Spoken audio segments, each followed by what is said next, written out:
I love your home already, and I haven't even seen it. Does that sound crazy?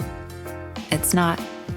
When we improve our surroundings, we simultaneously empower ourselves, which means every inch of space within your reach right now is an opportunity to tell the story you want to be living.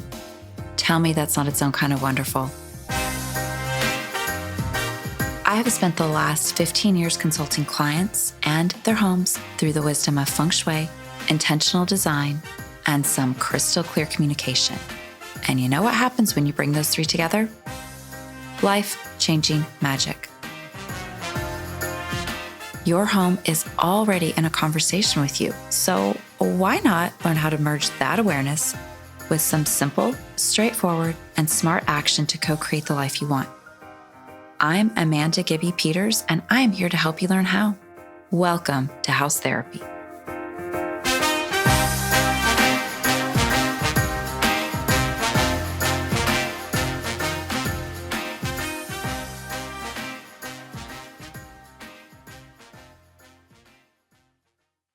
I've said it before, but my superpower is making the complicated simple. First, it was through words. I think I've mentioned I have a background in communications.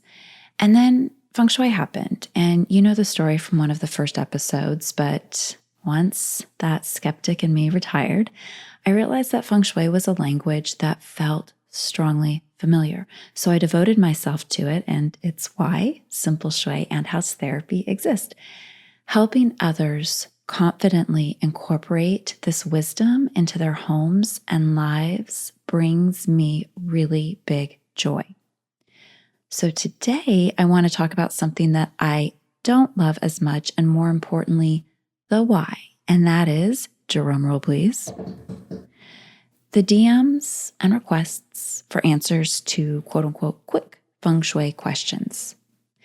Now, these usually show up in my email inbox or in the social feed DMs, and I don't know, I felt like maybe addressing this in an episode more fully would help you see where I'm coming from. And by sharing this here today, I'm also hoping it gives you some insight into the depth and flex that Shui has, while also letting you know why it might seem you get different perspectives from different practitioners when you're surfing those quick questions. Okay, so first things first, what seems like a quote unquote quick cue to you that seems to have a universal or quick answer on the surface usually requires more information before confidently answering. Why? Well, let's start here. Usually, the questions that feel most urgent, at least the ones that tend to populate my inbox and DMs, are often dealing with situations that concern the more important parts of your life, right? Health, family, purpose and direction, money. So it's in your best interest if I actually understand what's happening in your home and give it full attention. And in that intake, I have to consider way more than the question at hand. I need to know what's surrounding your home. I want to see what that first impression is that I'm getting as I approach the space. What's happening at the front door? What is the entry suggesting? How is it informing the chi that you're inviting into your home? How is chi moving through the space? What are the chi challenges within the home? What's happening with the 5 elements, and how is their presence and influence having a say in what's going on? And then I'm also looking for how suggestive rest, work, and play are within the home. So why all of this? For my practice and the way I approach reading in a home, it is imperative to me to distinguish what is working in a home already versus what might be distractive or disruptive. Finally, I really want to consider all of that from the perspective of what your objectives or challenges are. So why are you asking the question, right? Like, what are you trying to achieve or mitigate or support or enhance? If you're familiar with Alice in Wonderland, you know Alice comes upon a fork in the road and she asks the Cheshire Cat which way to go. Do you remember this part? The cat says that depends a good deal on where you want to go. And Alice replies, I don't care much where, to which the cat responds, then it doesn't matter which way you go. You see, without objectives or intentions in the process, the expertise requested has little chance of being utilized fully, which brings me to the second pain point with quick questions. So I've been studying and practicing Shui for almost 20 years, and I can assess quite a bit of that list that I just shared pretty quickly, but I still need to have a conversation with you. It's not my intentions for a space that make the magic happen. That alignment resides with you. Without having a full conversation, and oftentimes without more context or foundation, you're going to be left with generic answers to what you've identified as the splinter. And I want to let you in on something else. It is not uncommon for the thing that someone thinks is the problem to actually not be the splinter at all.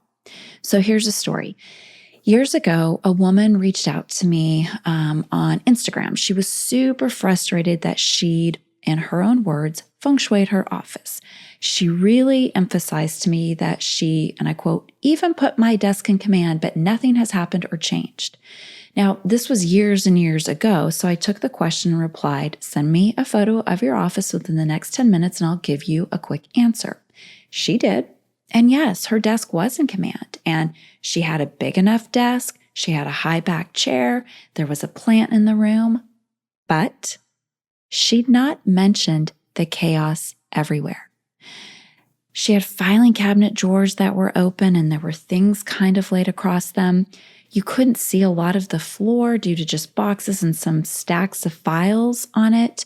The closet door in the room was open and it had stuff from the floor kind of to the ceiling, and the blinds were drawn so the room was a little dark. So this reinforced something really important in my practice, and it is this. You don't know what you don't know, and that goes for both of us. This also explains why, when given a quick question, different practitioners will summon different answers. In these quick question scenarios, we're going to end up pulling from our own experiences instead of understanding yours more fully.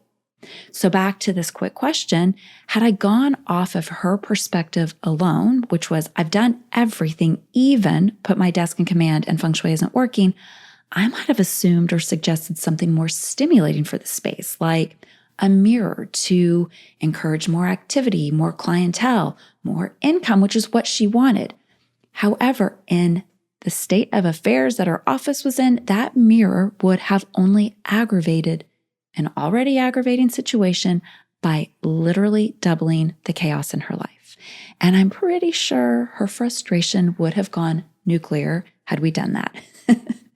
And just to be clear, even my annual clients, people that I have worked with for over 10 years, will occasionally do things in their spaces, make changes that can throw the energy off some. And I will get that call by the time the energy has really gone sideways. And my first question is always, what have you changed in your house recently? Because listen, even they forget some of the feng shui basics.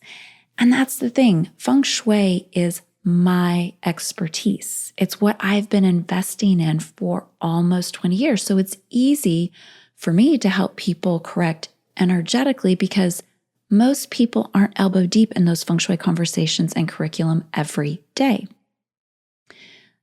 But it's also why I find my expertise and experience most useful when I'm able to work within the approach that works for me. And that starts with gathering a lot more information, spending time with you, and getting to know your home. Okay, so let's wrap this with one more thing that I find snags people and populates those quick questions. And that is this.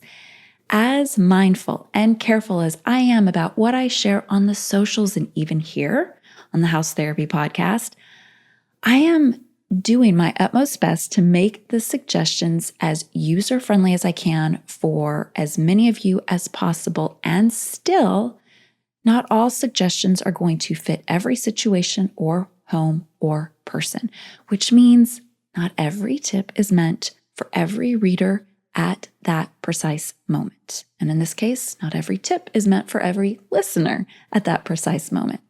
And that's okay. I can't stress this enough. Feng Shui is not a one-size-fits-all practice. What works for you today might not be relevant 6 months from now, or a suggestion out of reach today might be something that you can really grab and go with in 5 years. So here's another example. Recently, I shared a post about zhuzhing up the wealth corner of your yard.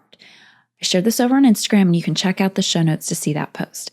Now, inevitably, this had a few comments rolling in, and then my DMs started lighting up like a fireworks show. What if I don't have a yard? What if I can't plant something that's suggested? What if I don't have that area? You kind of get the idea.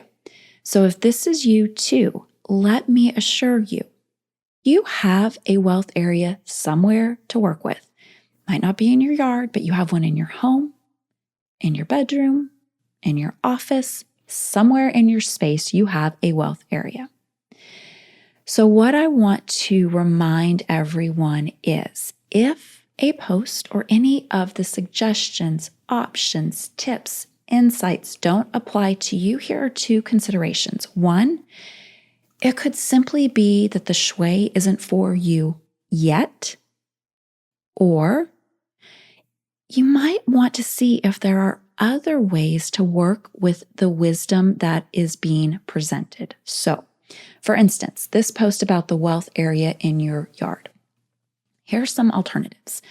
Like I just mentioned, you could work with the wealth corner of your home, or you could work with a wealth area in any room of your house.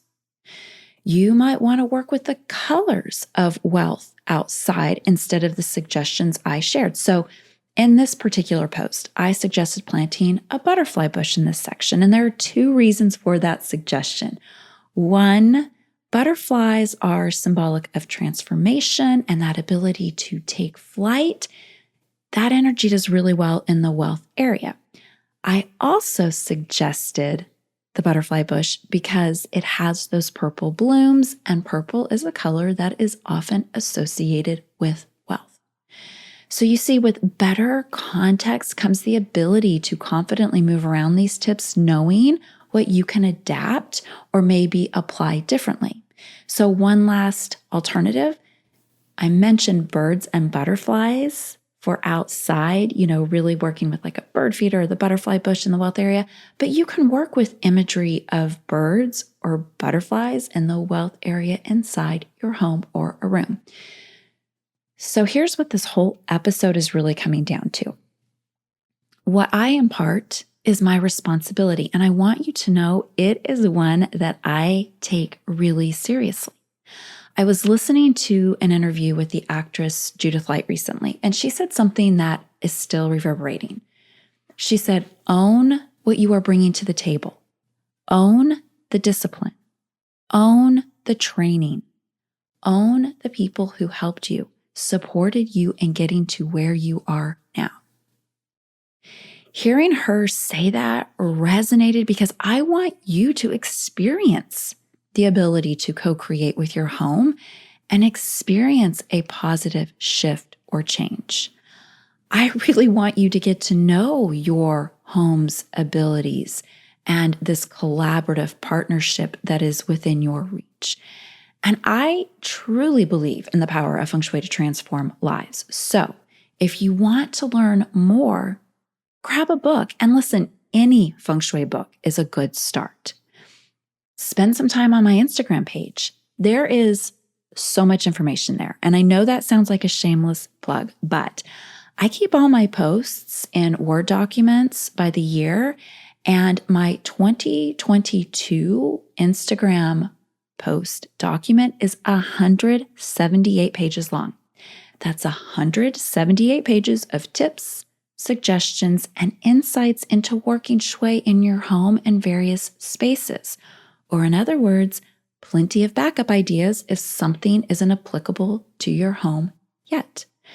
And if you want expert or practitioner level answers to your questions, find a way to be in the rooms that those people are in. So I host a live Q&A call monthly with anyone who's taken my course. And for those who've completed the course and are interested in certifying in-house therapy, I offer a certification program once a year. And for those who are like, I just want it figured out right now, please and thank you, I have one-on-one consultations. Because listen, I've been every stage of this. I was once the curious newbie wanting quick answers to my questions, which, by the way, rarely happened for me. I once was the voracious reader sourcing whatever I could get my hands on. And remember, I started before Amazon was around. I was the client of many, many consults for our home. I've been the student in plenty of programs. And I'm telling you all of this to say that no matter your level of investment, it's going to absolutely make whatever you're reaching for so much more possible because you'll have an understanding, and that allows you to cater the shui so it is specific for you. And just like that, it's another episode wrap. A million thanks for being here and listening today. And if you're not quite ready for this conversation to end, come find me on the gram. I'm at Amanda Gibby Peters, or grab a copy of my book, Simple Shui for Every Day, available at Amazon and Bookshop and anywhere you get your books. And if you want to work with me, check out simpleshui.com for all the ways we can make that happen. Cheers to marvelous week, sweets, and I hope to see you back here in a week. Until then, give that house of yours some big love for me.